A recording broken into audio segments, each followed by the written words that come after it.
So guys, samahan niyo akong magtingin guys ng ating result. Kung ano na bang status ng ating apply last time. Kasi nag-start ang application po natin ay September 11. So tingnan natin guys kung meron ng result. Kasi ngayon October 2 na guys. So medyo matagal-tagal na rin po. So nandito na nga tayo sa website. Cellphone lang po ang gamit natin guys. So malalaman natin kung ano. Check ulit po natin kasi kahapon pag check ko wala pa guys. Tingnan ulit natin baka may ano na. So whatever it is guys, kailangan natin tatanggapin ng maluwag kung ano man ang kalalabasan ng ating resulta guys. So check application. Tapos check application status and print. Tapos ang nakalagay dito, passport. Tapos lagyan natin passport natin. Okay.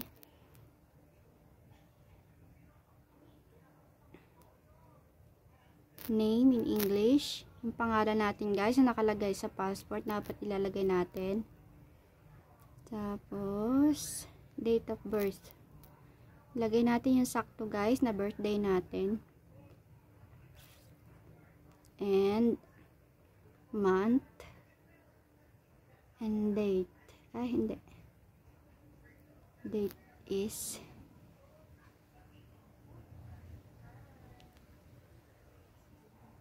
hindi. Mali.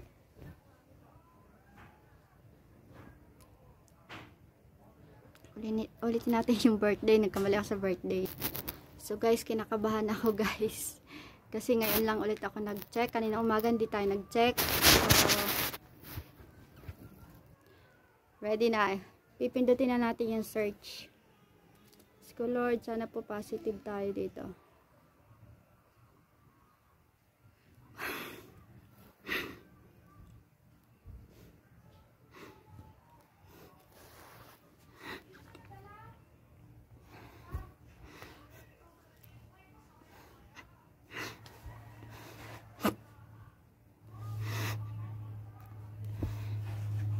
Naiyak ako guys. Naiyak ako sa tawa.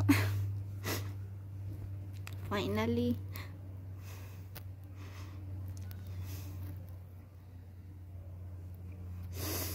I thank you Lord. Nakapasa ako sa exam.